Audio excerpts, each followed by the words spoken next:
Today, Luke's Gospel presents another parable to develop one of his common themes, the vanity of earthly possessions. The setting involves a young man asking Jesus to settle his family dispute over inheritance. Jesus uses the opportunity to invite his listeners to check their attitude toward earthly possessions through the parable of a rich fool.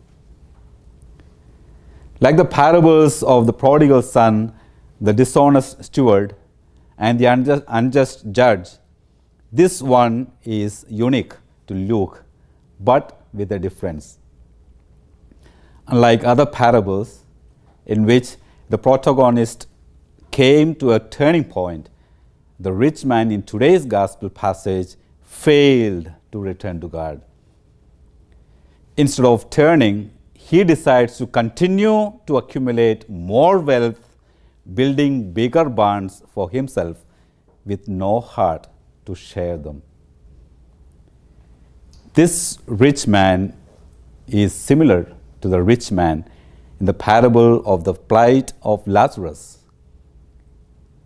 Insensitive and reluctant to share his resources with neighbors.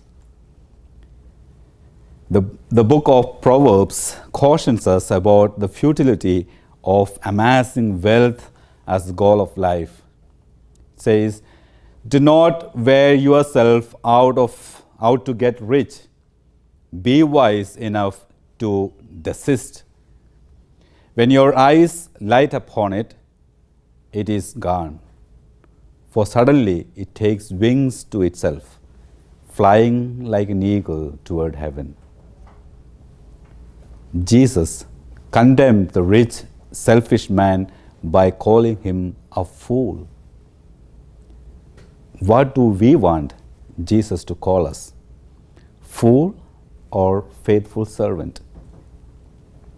True riches are those we let go of and give away.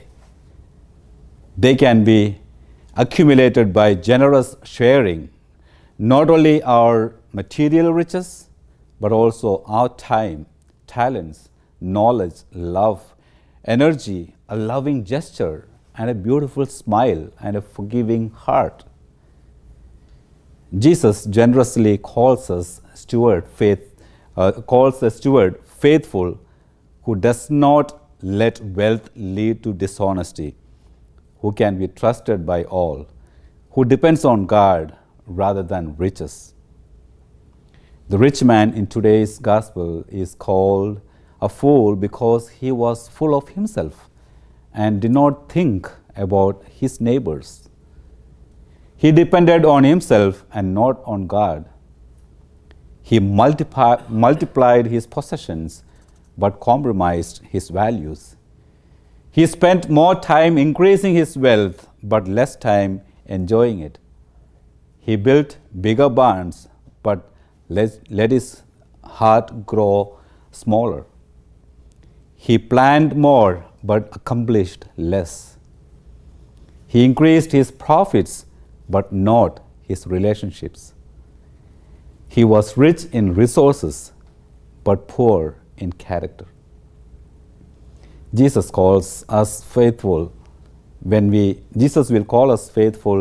grow rich in the sight of God.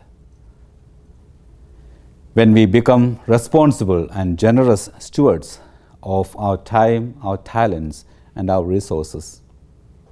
Let us ask again, what do we want Jesus to call us today?